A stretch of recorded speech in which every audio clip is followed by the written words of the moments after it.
As I introduce our speaker, I just want to share a few quick comments with you. So, are you coming down, or you want to stay with us, or? Oh yeah, it's good to see you. You know, Marty, it's been a long time, so feel free to grab a seat or whatever you want to do. So Elizabeth Kubler-Ross, one of the greatest psychologists of our time, said, "The most beautiful people I have known are those who have known trials, have known struggles, have known loss, and have found their way out of the depths." I don't know about you, but I know there's probably a lot of us who could share that sentiment in the room. I know that I personally can and what I've been through. And I think those struggles are what make us better people, more empathetic people, more caring people. We live in a world where tragedy is constant. We turn on the TV in the morning news, and the horrors show on the screen from across the world. It can be difficult to wrestle through the questions of how and why, while maintaining a stance of hope and peace. When we are faced with adversity, we have a choice of how we want it to affect us. A choice to let it change us for the better or for the worse. I believe that true courage is standing face to face with tragedy and letting it change you for the better. Yes, you can stand face to face with tragedy, and yes, it can change you for the better. With this courage, we are then able to use the hardship to truly make an impact on others around us. It can become a ripple effect if we let it, where we are able to become stronger and in turn empower others to do the same. We face challenges in our community every day. One example is suicide. I don't know if you know or not, but in Colorado, we are sadly seeing a rise in suicide throughout the entire state. According to the Denver Post, Colorado's suicide rate is one of the highest in the country, even though on average, everyone I meet is pretty happy, right? And we enjoy life and we're positive about the future. Yet we have one of the highest suicide rates in the country, and it's continuing to increase. In 2016, the Colorado Health Foundation reported 19.4 suicides to every 100,000 residents, compared to 16.5 in 2007. These are real challenges that real people throughout our state are dealing with every single day. I know I've recently, in the last year alone, lost some friends to suicide, and these are people in their mid-40s that seem like they have everything going for them on the outside, yet somehow inside they're hurting. Thankfully, many have chosen to stand up against these types of adversity. Darrell Scott, founder of Rachel's Challenge and an international author and speaker, is one of these very people. Darrell's daughter, Rachel, was a victim of the Columbine school shooting on April 20th, 1999. I think that's one of those dates for people who were living in Colorado specifically at the time. You remember where you were on that day. Same thing with 9/11. When you heard the news, where were you? What was going on? And my gut tells you probably many of you went home, as I did, and just spend time with your family, just to be there with them in such crazy times. But Rachel was the first student to be killed in this horrific event. After her death, classmates and friends began reaching out to Rachel's parents, telling story after story of how she cared well for others around her. Rachel's kindness extended far and even helped save a classmate from taking his own life. That's a life well lived. These stories are what founded Rachel's Challenge, a nonprofit organization that advocates and works hard to replace bullying and violence with kindness and respect towards all. In this, Rachel's legacy has continued to live on. According to the National Center for School Engagement, 160,000 students skip school daily for fear of being bullied. 160,000 in a given day for fear of being bullied. Rachel's Challenge has equipped schools and businesses around the country to become safer and more connected, as well as enabled millions of people to promote change by involving the entire community in the process. Rachel's Challenge has reached more than 1,200 schools and businesses with over 1.5 million people involved in the programs. Because of Rachel's legacy, over 150 suicides were averted. and with a noticeable decrease in bullying and violence, while community service and acts of kindness have just continued to increase. Darrell Scott has truly worked on behalf of his daughter's life and legacy to make the world a better place. Please help me in welcoming Darrell to the front.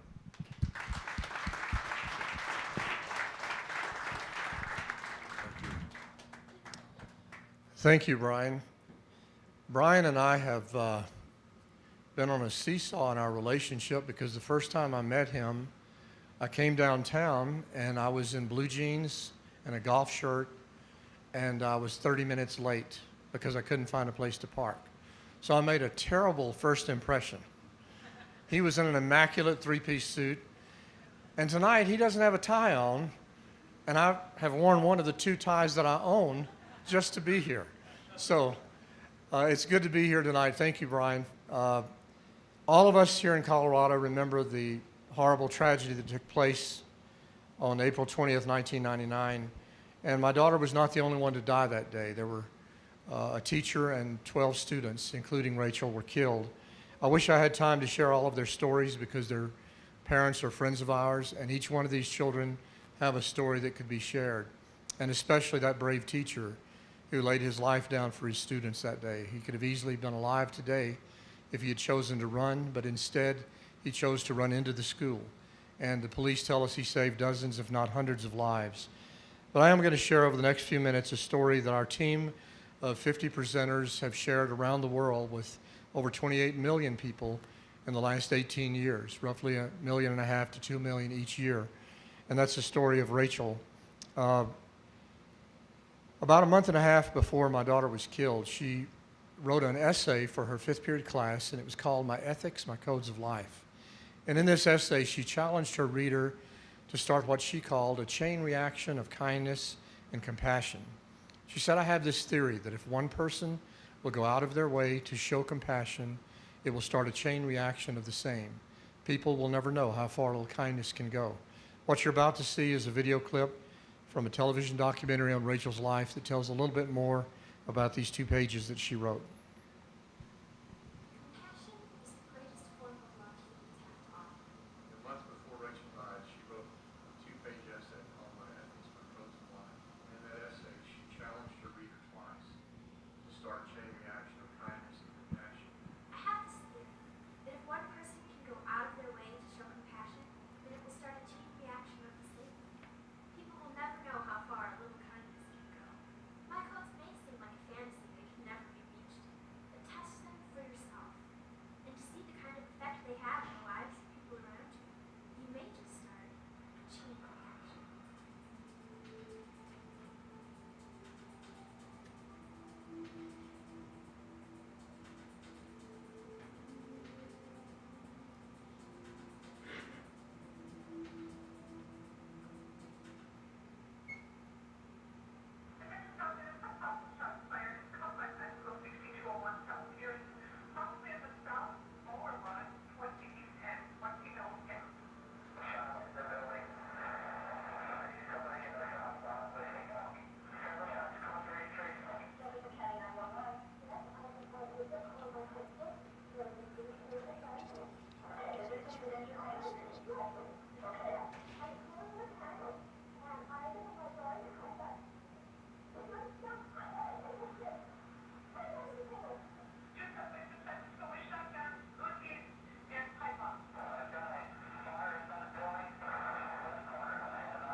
Outside to wait for the bombs to explode.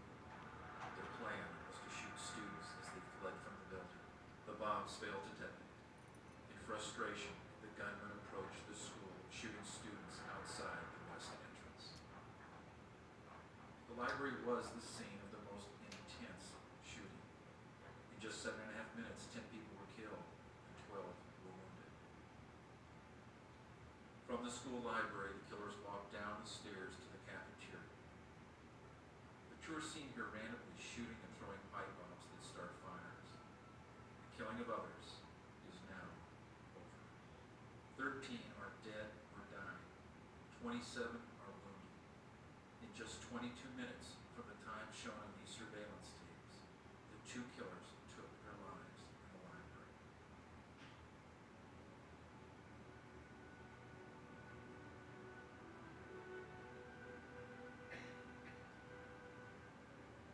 The SWAT teams entered the school, finding a scene that shocked even the most hardened of all veterans. We would soon learn the toll of terror. Columbine High School is now the scene of the worst high school shooting in United States history.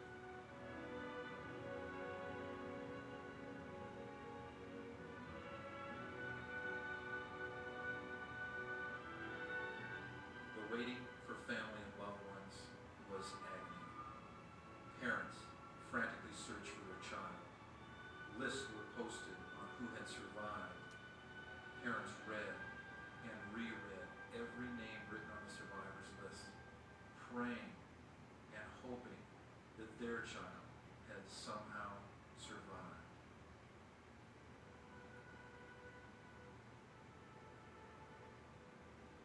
And one by one, families were reunited.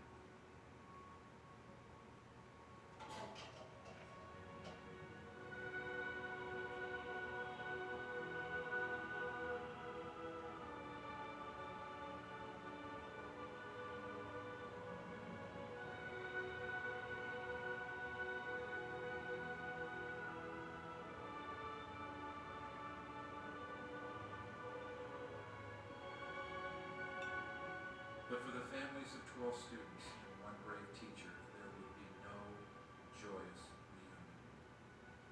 At that time, they were left in stunned sorrow to pray and ask why.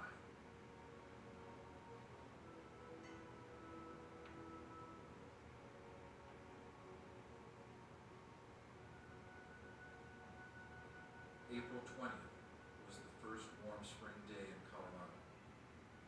Rachel Joy Scott chose to sit on the grass outside these doors and eat her lunch with a friend. This is where Rachel was shot. This is where Rachel died. She started a chain reaction with love and was kind to others. And because of that, she's changed the world. And that's my sister. Rachel's funeral was viewed on CNN. It was the largest viewing audience in CNN history. It was a memorial service for a beautiful and kind young woman. But more importantly, it was a powerful witness that a life committed to kindness can impact the world and start a chain reaction.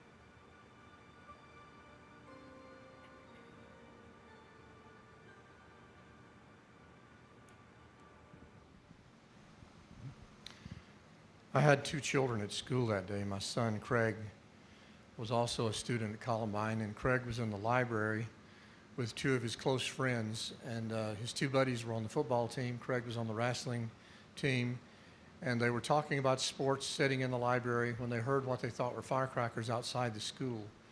And they were joking about the fact that seniors were probably pulling a senior prank.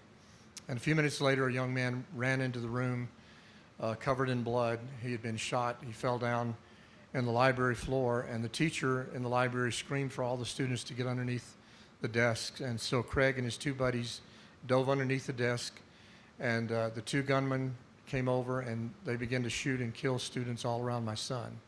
Craig didn't know that his sister had already been killed.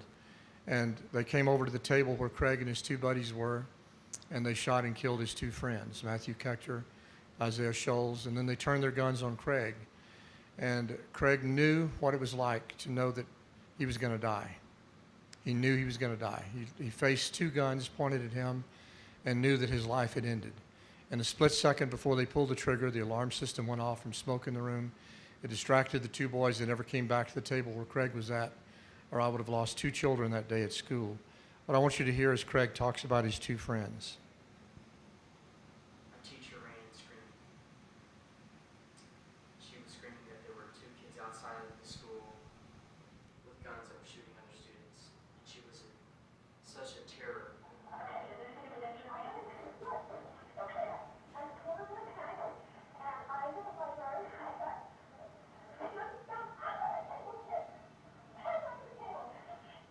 I didn't understand what she was saying. It didn't register. And all of a sudden, a kid walked in who had been shot. He had blood all over himself, and he fell down at the door. And the teacher yelled at us to get all the students to get under the desks. Me and my buddy Matt got underneath the desk. And my friend Isaiah didn't walk by, and he was looking for a place to sit, so he sat next to me.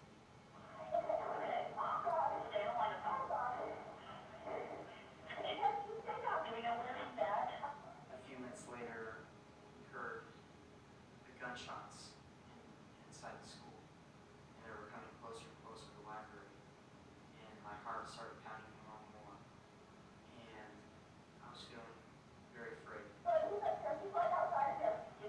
and Dylan came into the library. It was the first place that they entered, the first room. Immediately they were shooting out the guns. And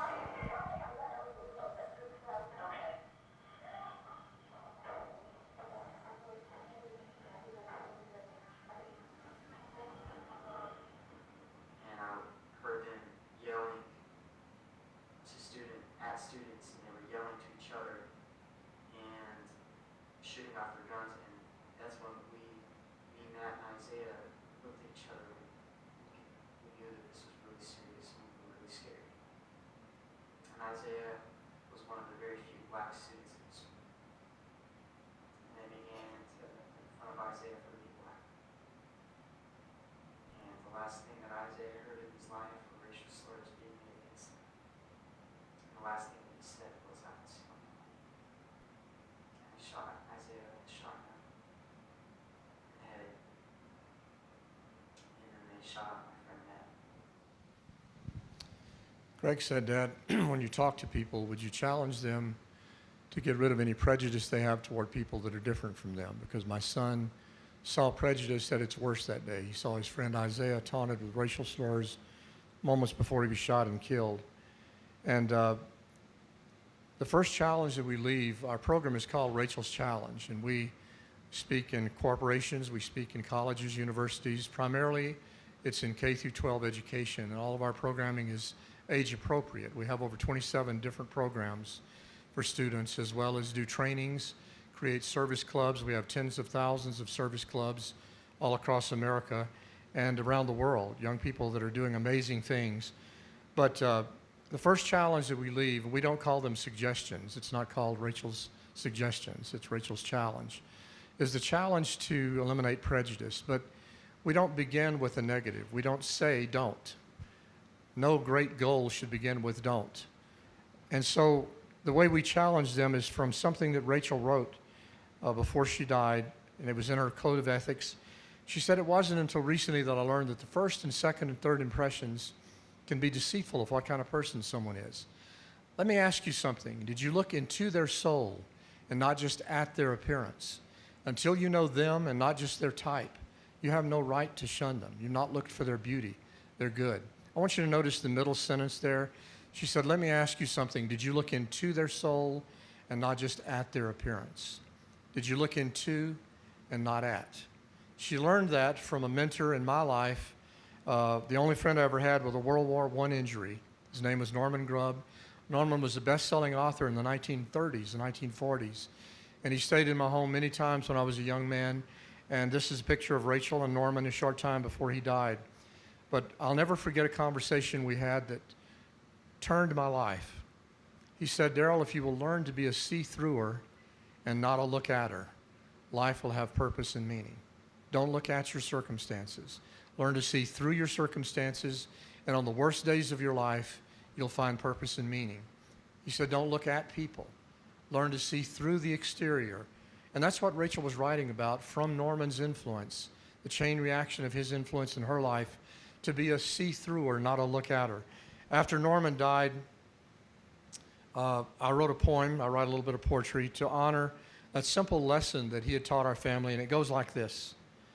A wise old man once said to me, don't trust the things your eyes can see, for if you do, you'll know confusion, always judging by illusion. Don't look at, see through, my friend, beyond the frown, the sneer, the grin. Peer deep into the living soul, where beauty, wonders will unfold. Fear and judgment fall apart when your view is from the heart.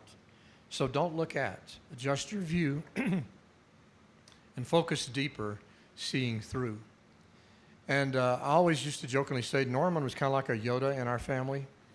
And not sure he would appreciate the picture, but I'm glad he's not around to reprimand me, so I'll put it up there. Henry David Thoreau, one of my favorite writers, he and Emerson, Thoreau said, it's not what you look at that matters, it's what you see. And I shared, Craig and I were on Oprah Winfrey's show many years ago when one of the show's theme was about prejudice. And she had Craig to talk about the last words that he heard from his friend and how Isaiah was shot and killed while he heard these horrible words thrown at him moments before he was shot and killed of prejudice. And I shared with Oprah about Norman Grubb and his influence on our family, learning to be a see-through and not a look-at-her. She loved that story. And she said, you know, Darrell, people find what they look for. And I never forgot that simple statement. People find what they look for. How many of you have people in your life, this is group participation, how many of you have people in your life that bring out the best in you? Can I just see your hand? A couple of you need friends. We can work on that tonight. You're smiling as you think about those people. How many of you have people that bring out the worst in you? Hold them up, keep them up for a minute. We're going to name those people starting right now at the back of the room. I'm just kidding. We're not going to. Every once in a while there's a guy going, yeah, I want to talk about it. The truth is, the reason people bring out the worst in us and the best in us, or the best in us, is because that's what they're looking for. And usually we oblige them. We'll give them what they look for. So when we talk to children or when we talk to adults, the first challenge is to look for the best in other people. Because when you look for the best, as Rachel said, you'll always find a light. And you can help that light grow if you don't walk away from it. She said, look hard enough and you will always find a light. And you can even help it grow if you don't walk away from those three impressions first. So the first challenge we give is to look for the best in others. And if you do that, you're never going to have a problem with prejudging others. One of my favorite quotes from Rachel is this one. It was in her writings. She said, don't let your character change color with your environment. Find out who you are and let it stay its true color. Find out who you are. We do a workshop for teachers and for educators and for children on simply finding out who you are. We use this as a backdrop. Find out who you are, because a lot of people think they're what they own. But we're not human havings. A lot of people think they're what they do, but we're not human doings. We're human beings, and there's a lot more that we have in common than we have that's different. I do a lot of workshops for teachers, and one of the things that we talk about is diversity. That was mentioned earlier. Diversity is something that we talk about celebrating and appreciating. But I kind of shock teachers when I talk about diversity, because I say two things that they don't like, and then I explain that they'll agree with me if they'll give me a few minutes. One of them is tolerance. I don't like the word tolerance. I don't want you to tolerate me. And I don't want to have to tolerate you.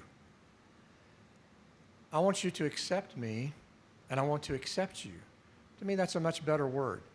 How many of you know tolerant means put up with somebody? I don't want to be put up with. I want to be accepted. Now, there's a difference between acceptance and approval. I have 5 children, 3 stepchildren. I accept every one of them forever, no matter what they do. I don't always approve of what they do. And unfortunately, I think we're in a political climate sometimes where we're forced to have to agree with people, and that's part of accepting them. And I don't believe that's true at all. I have very close friends who are extremely liberal, and I have very close friends who are extremely conservative that won't talk to each other. And so What I talk to teachers and educators about is the fact that we should not focus on our diversity, nor should we focus on unity. Because if you focus on diversity too much, you create division. If you focus on unity too much, you create compromise. But if you focus on relatedness, how can we relate? Then you can appreciate the diversity, celebrate it, and you will find unity taking place through that key word, relatedness. Rachel wrote, and she said on the back of her dresser when she was 13 years old, she drew an outline of her hands. And she said, these hands belong to Rachel Joy Scott and will someday touch millions of people's hearts. She didn't say, I hope they will, maybe they will, I wish they would, maybe. She said, my hands will touch the hearts of millions of people. Today, her hands touch the hearts of young people in Africa, South Africa. I was just there a few weeks ago. Guadalajara, where we did 80-something events this year with our team of speakers there. Bermuda, every single month, every single school. I love to say that every school in an entire country has Rachel's Challenge every single month. And that sounds cool. It's Bermuda, but there's only 13 schools there. Still sounds cool, but 13 schools in the country.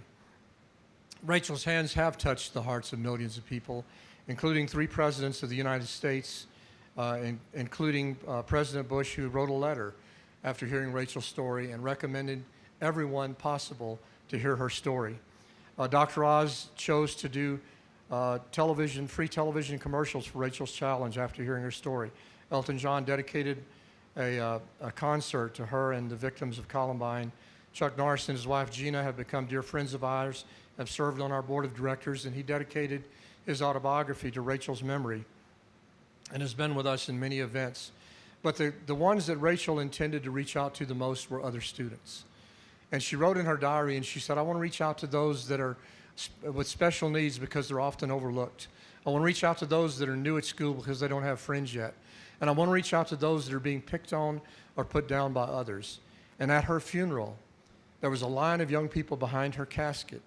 And my wife and I and our family sat and listened to story after story after story from young people from these 3 groups who told us how Rachel had stories we would have never heard because Rachel didn't come home and brag about those things. One of them was a young girl by the name of Amber. Amber told us that her mom had died in a car wreck in Atlanta, Georgia, about a year before the Columbine tragedy. And she said, my dad moved my brothers and I to Littleton, Colorado. It was my first day at school. I didn't know anyone. I walked down the halls. People ignored me. I went in the cafeteria at lunchtime, and there was a table in the center, and some girls were sitting there, and there was an empty chair. And I went over and asked if I could sit with them for lunch. And instead of saying yes or no, they chose to make fun of me as the new kid at school. They made some snide remarks. They got up and left. And she said I was totally humiliated because everyone in the cafeteria saw what was happening. She said, I sat down with my head down, but she said, your daughter sat 2 tables away. And she said, Rachel got up and left her friends and came over and asked if she could join me for lunch. She said, instantly, my worst day at school became one of my best days at school because one person chose to go out of her way to show compassion. We're the only group that makes available the Foundation for Better Life videos in schools. We partner with them, Phil Anschutz's organization. They do PSAs, they do television commercials, and we make all of those available to every school that we go into, and one of them reflects what Rachel did many years ago.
The young man you're about to see was born with disabilities, both mentally and physically. And Adam is a friend of our family today, but I didn't know him until after Rachel was killed. And he met with our family about 2 months after her funeral. And he told us the story of how he met her in a hallway at school. Now, Adam was born with disabilities. He was in special ed classes throughout his school years. He was slower than other students. He talked different, looked different, acted different. And the first time that he met my daughter, 2 boys bigger than him had knocked his books out of his hands in the hallway and were making fun of him. And Rachel was down the hall and she saw what was happening, and she should have gotten a teacher, a principal, or someone to stop what was going on. And we do encourage your girls, your daughters and granddaughters not to do what Rachel did that day. But she ran down the hall, got between those 2 boys who were twice her size and Adam, doubled up her fists and said, "If you touch him again, you're going to have to fight me." Now, I'm sure they were scared out of their minds, this little girl threatening them. But they backed off. She and Adam became friends. But here's the part of the story that's so important. Adam, with tears running down his face as he told us the story, he said, "Rachel didn't know that I was planning to commit suicide. She didn't know that I had plans to take my own life because I felt like nobody cared that I lived or died. And when she stood up for me, and then we found out from her friends, she went to all of her friends and told them, Adam needs a friend. You don't have to marry him. You don't have to be his best friend, but just let him know you care. Give him a pat on the back, an encouraging word." They began to do that, and Adam changed his mind about taking his life. Today, our CEO for Rachel's Challenge is here, Rob Unger. Where you at, Rob? Back in the back there. John Richmond, where you at, John? Back over here. John is our development coordinator and manager, and they can tell you we receive an average of 3 suicide preventions a week from our programming. We hear from children unsolicited through email, phone calls, letters. That's 150 a year, year after year after year. Tonight as you leave, we have a little gift for you. It's a book called Saved by a Story. It's actual emails from students. We don't change the spelling, and it'll break your heart as you read some of the stories. And yet they were inspired by the story of a little girl through someone who came to their school and talked to them about Adam and talked to them about Rachel. Rachel wrote and she said, "Don't put limits on what I can do. I have faith. Why can't you? I want to show the world what I have. I won't be labeled as average. Don't keep me from my dreams. I can reach them if I believe." I want you to notice that last line on this first paragraph, "I won't be labeled as average." We do a training around that one line about what it means to be labeled, how to peel your labels off.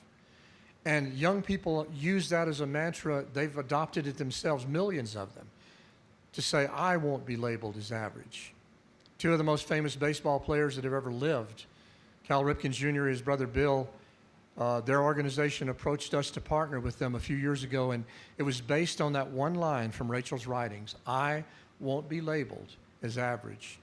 So Cal and Bill and our teams created a program called the Uncommon Athlete that we now make available in high schools and the middle schools, and it's even touched a couple of NFL teams. The Uncommon Athlete, not being labeled as average. This was my daughter's final diary. It was in her backpack the day she died. On the cover, she said, "I write not for the sake of glory, not for the sake of fame, not for the sake of success, but for the sake of my soul." And on the back of this diary, in big letters that reflected her personality, are the words, "I won't be labeled as average," the words that you saw just a minute ago. Rachel wrote about starting a chain reaction of kindness and compassion that will ripple around the world. Those were her words. "I want to start a chain reaction of kindness and compassion that will ripple around the world." I was in Australia a few years ago with my brother. I have one brother, no sisters. My brother's name is Larry. My name is Darrell. Thank you very much. If I ever meet Bob Newhart, we're going to have a serious conversation. Young people go, what? Talk to somebody older, they'll tell you. Anyway, Larry and I are over in Australia, and I was speaking at the Olympic Center. They filled the Olympic Center up with tens of thousands of young people from the schools there in Sydney, Australia. And as I was speaking that night to this large group, it suddenly dawned on me that Rachel's dream to start a chain reaction of kindness and compassion that would ripple around the world had become a reality. Here I am down under, as far as I can get from the United States, seeing that take place. This is what we reach every year in the United States. These are pins on a map in front of my office.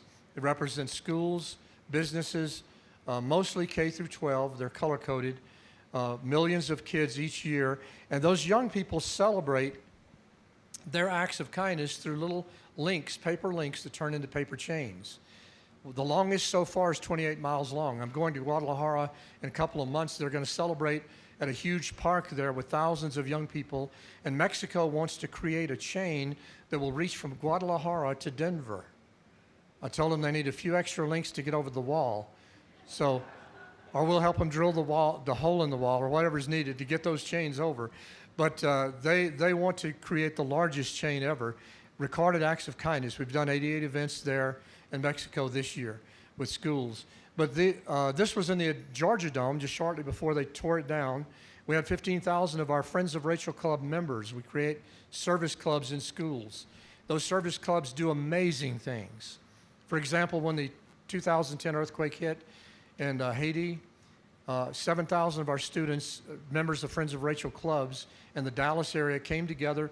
They packaged over 1 million meals in 7 hours. CNN covered that event, and it broke a world's record.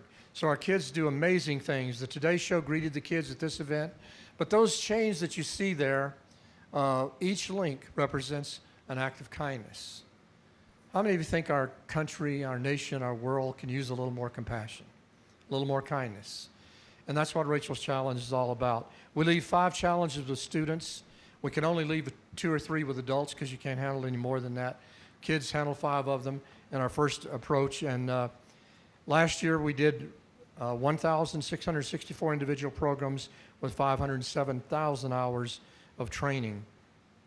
My daughter never lived to see the awards that she has been awarded with since her death. She never traveled outside the United States, and she never met anyone famous, and she never did anything big. She never rescued someone from a burning building or from drowning or a car wreck. She did small, simple things that all of us can do every single day. 2 years after her death, she was awarded the National Acts of Kindness Award as Student of the Year. She never got to hold any of the 3 television Emmy Awards that have been won in her memory because of her story being shared in stations that we've partnered with around the country. But I want to end with one more story.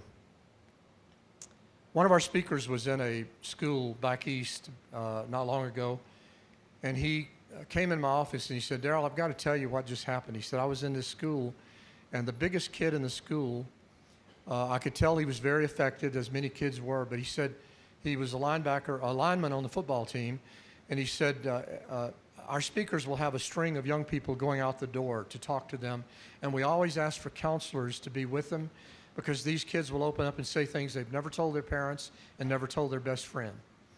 And so we ask for counselors to be there because we hear everything." And this young man didn't join the group.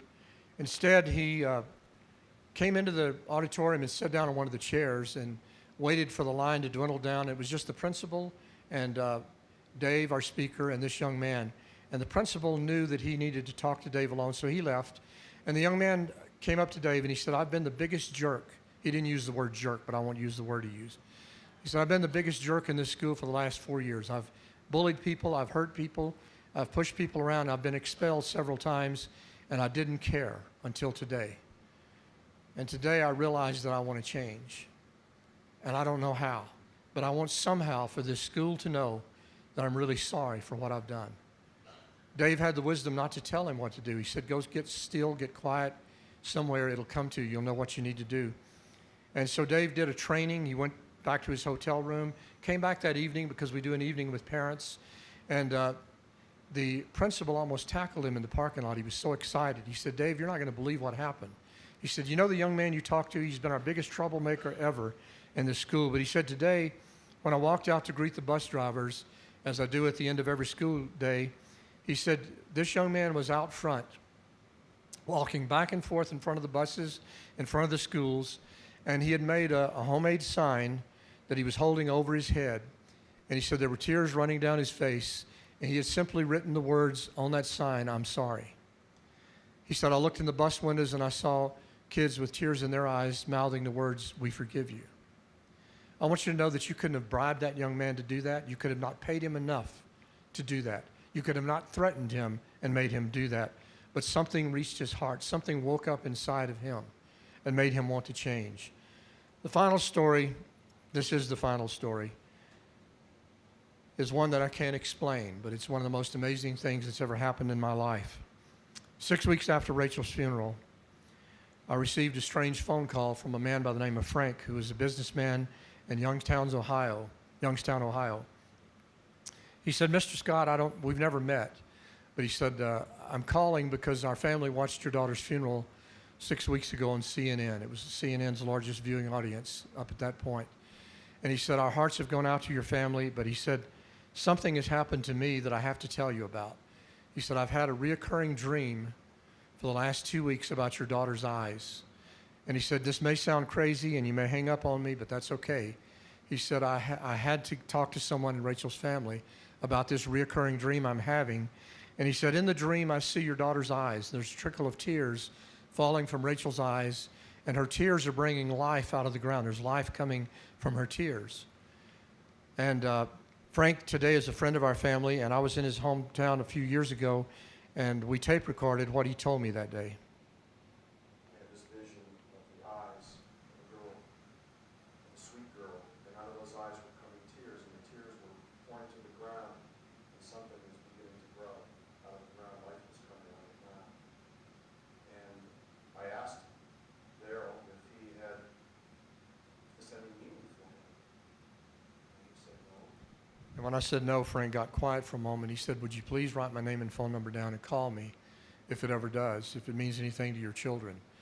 And I honestly thought I'd never talk to Frank again, but I wrote his name and number down, put it in a desk drawer, and pretty much forgot about it. But a week later, I got a phone call from the sheriff's department, and I went over to Golden to pick up Rachel's backpack because they had held it as evidence. And there were several bullet holes through her backpack. They had held it to see which bullets had done what.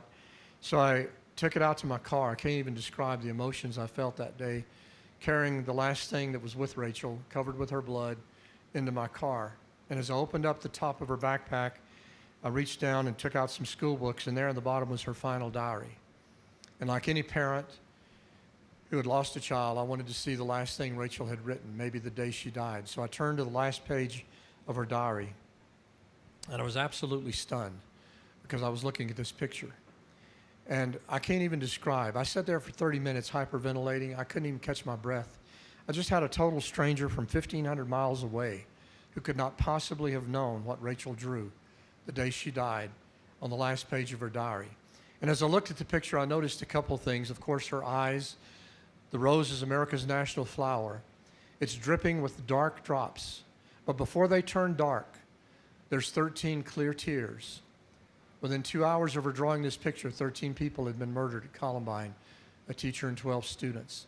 There's a lot more to this story that I don't have time to share, but one of her teachers, Mrs. Carruthers, saw her draw this picture 20 minutes before she was killed.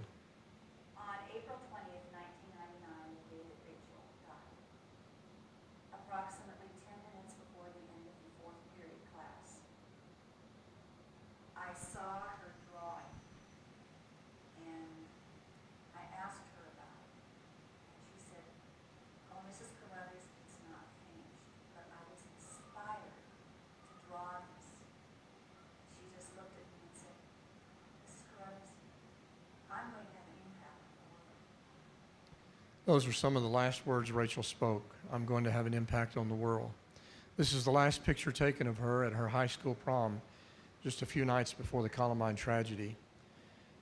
We've stayed away from Colorado for the first 10 years. Frank DeAngelis is a good friend of mine, the former principal at Columbine. He had asked us to come with our program several times, and I said, Frank, I want to honor the other families for at least 10 years by not having any programs in Colorado. Today we're beginning to reach out to schools all over Colorado, and we need help, volunteers, any way that if you want to be a part of what we're doing, we'd love to welcome that. We have two of our employees here tonight that can help you, as well as picking up a book on the way out. I want to thank Brian for giving me the opportunity tonight to share Rachel's story with you here in my hometown. Thank you very much.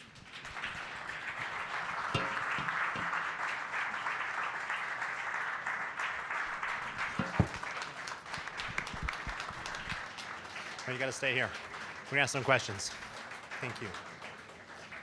That is officially the first standing ovation we've had at the Opportunity Coalition. So thank you for sharing your story. Thank you. So I'm going to ask you just a couple quick questions, and then we'll open it for the group as well. In our conversation prior to you speaking, you discussed the difference between forgiveness and pardon for the shooters in the Columbine massacre. Tell us what that is about. We, before the tragedy occurred, you know, when tragedy hits your life, if there's not previous preparation in your spirit and in your heart, things come out. They're going to come out whether you're prepared or not. And our family understood enough about the power of forgiveness, and Rachel wrote about that in her essay. In fact, the first thing she listed was forgiveness. And we talked to young people about the power of being able to forgive. And so the first interview we did on forgiveness was with Maria Shriver, Arnold Schwarzenegger's former wife. And she said, how do you feel toward the parents of the victims? And we told her we have forgiven them and we have forgiven the killers. But I said I would not have pardoned them. And I saw her head jolt back. We actually have that on video. And she said, what do you mean? I said, there's a difference between pardon and forgiveness. Forgiveness is for me. It's not for Eric and Dylan. I forgive them so that they cannot victimize me forever. I will not be revengeful. I will not be angry. I will not be bitter. I felt nothing but deep sorrow after Columbine. But I wouldn't have pardoned them. They're responsible for their actions. Pardon is a judicial thing. Forgiveness is an issue of the heart. And forgiveness is for the other person as well, but it's primarily for you. And so we talk to young people and teach them about the difference between those two things, because young people confuse the two and think they're supposed to forgive their stepdad who sexually is abusing them. And that means that they're never to report that or they're never to do anything. So we tell young people, you need to stand up for yourself, you need to report things that are happening wrong in your life, and you need to defend yourself if necessary. So you can say to that bully, you know, I forgive you, but if you do it again, I'm going to knock you out. No, we don't teach them that. Some of you had horrible looks on your faces when I said that. So, no, we don't teach that. But we do teach the difference between forgiveness and pardon. How would you define personal success for yourself through all of this? I mean, what do you want your legacy to be if you want to leave one behind? I think one of the things I've learned through the last 18 years is the importance of family. Many times when school shootings take place, and by the way, most of you don't know this because it's become so common, but in January alone in the United States, there were 14 school shootings. You can check that out. Last year, there were 64 school shootings. Most people don't know that. Since 2013, there's been an average of one a week, every single week of the year. And yet, very few of them even make the news anymore. I've learned the value of family. I've learned a lot about my own ego and how useless it is, and the importance of God in my life, my family in my life, and real, genuine friends who accept and love me for who I am, not for my performance. Because when you're in the spotlight a lot, and I can't even imagine what very famous people go through, but just a little bit that we've experienced, you realize that people will become your friends to use you or to, in some way, sort of live off of what you're experiencing. And I've learned the value of true friendship and the importance of just being myself. First half of my life, I would have defined success completely different. Success is not how much money we make. It's not how much we accomplish as far as outward things and treasures. Success is always inward. And when you can be at peace and have joy and be rightly aligned, that's success. I think Jesus called it the kingdom of God, but that's success to me. It's powerful. Thank you. You touched on it briefly, but if there's people in the room that were touched by the story tonight, which I'm sure there are, how can they get involved, and what are the needs of Rachel's challenge right now? We do a program called Chain Reaction, in which we need 20 adult volunteers, and sometimes schools have a hard time getting enough adult volunteers. And it's an all-day interactive training where we take 100 young people and we ask for the worst kids in the school. Now, we don't tell their parents that. This is the school. We ask for the bullies, for the kids that are creating the most problems. gang leaders, and we do this in the Bronx, we do it in Houston, we do it in places where there's a lot of violence. And we get the worst kids, and we get the kids that have been bullied, and we put them in a gymnasium for one day, for 6 hours. I hope that every one of you can experience this sometime. Every time I attend one of those, it transforms my life. We know what's going to happen by the end of the day. We can predict it accurately every single time. Kids will walk in giving each other the finger, calling each other names, and at the end of the day, they're hugging each other and asking for forgiveness and telling each other that they've got each other's back.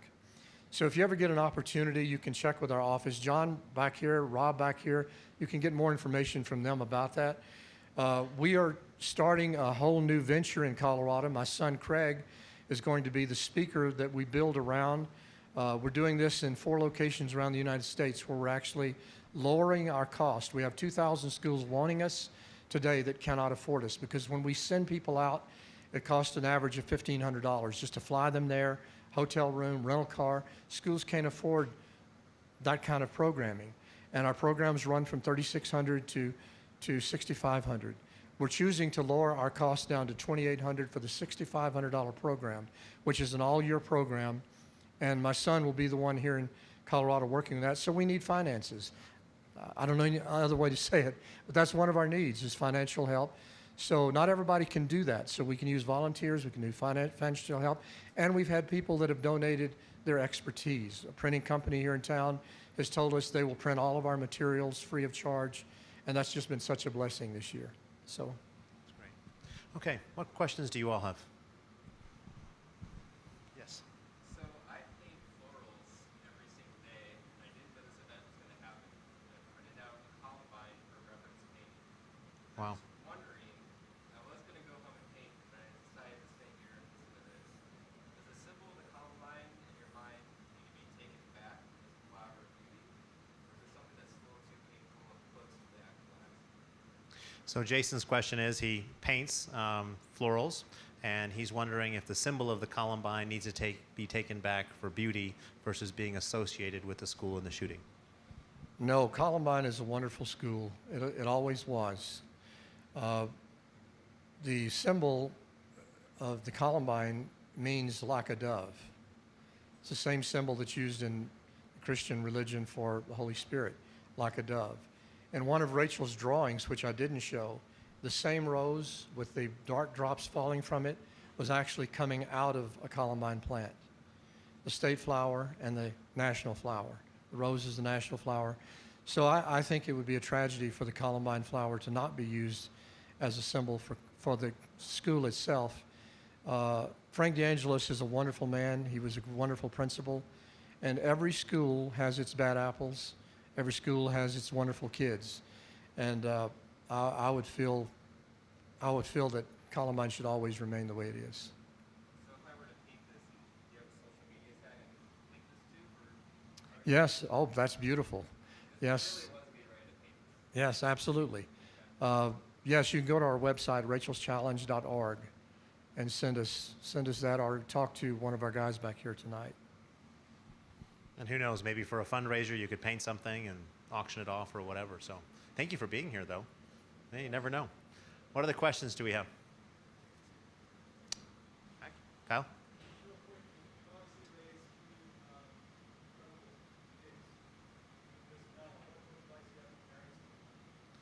So there's a fan here, so I'm reading lips, but I heard what you said. But if you notice me like staring at your lips, that's why. It's the fan. So Kyle's question is, you've obviously raised 2 amazing children, kids, and what would be your advice for parents in the room or wannabe parents? I'm scared to death somebody's going to ask me that question. How do you answer that question? I don't know. I've got a couple of my children have been very high maintenance also. And, if you've got more than 3 children, they're all different.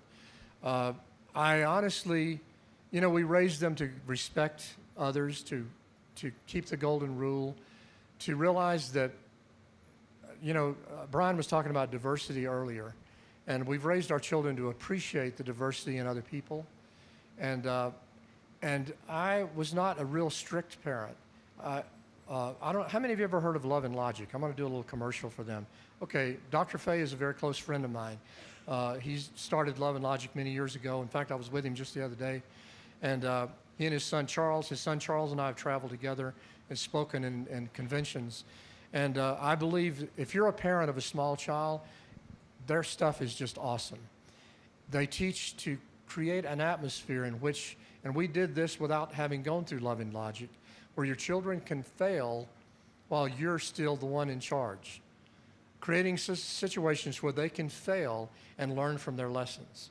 And that's really the basis of everything that Love and Logic teaches, because they are going to fail at some point. I think there's so many entitled kids out there today, and I never wanted my children to, first of all, we were not rich, but I didn't want them to ever feel entitled to anything. And there's two extremes, the kids who are the thieves and the kids who feel entitled. And we want children to be wholesome.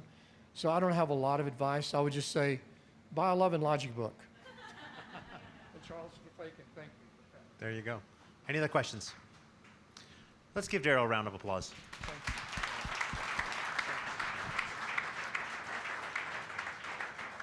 So for those that have been here before, you know that I like to take 10 golden nuggets as I've picked them. There were so many, my hand was getting tired back there. I wanted to write a lot more. But let me just share 10, and I actually gave you an extra one because there were so many. Number one, create a chain reaction of love and compassion. Compassion is the greatest form of love humans have to offer. Number two, look into people's souls and not just at their appearance. Get to truly know them. Number three, some of these came from you, some from your friends, some from your daughter, but these are all the ones I got. Number three, be a see-througher, not a look-at-er, and life will have more purpose and meaning. Number four, it's not what you look at that matters, it's what you see, Thoreau. They're all kind of in the same vein there, but I just really love them. I'm a big Thoreau fan as well. Number five, people see what they are looking for. Try first to look for the best in others. All of us need to do more of that. Number six, don't let your character change color with your environment. Find who you are and let it stay its true color. Darrell Scott.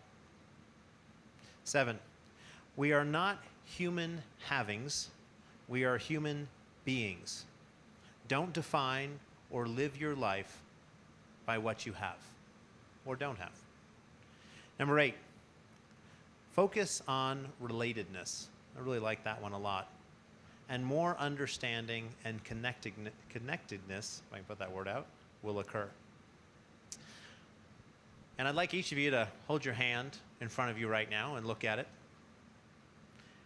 These hands belong to, put whatever you want in there, and will someday touch blank number of people.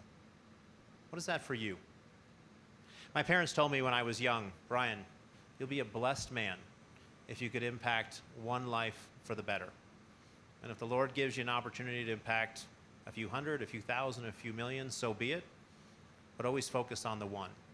And so everything that we do focuses on the one. If you impact just one life for the better, that's a life well lived. And you don't know that ripple effect and that chain reaction.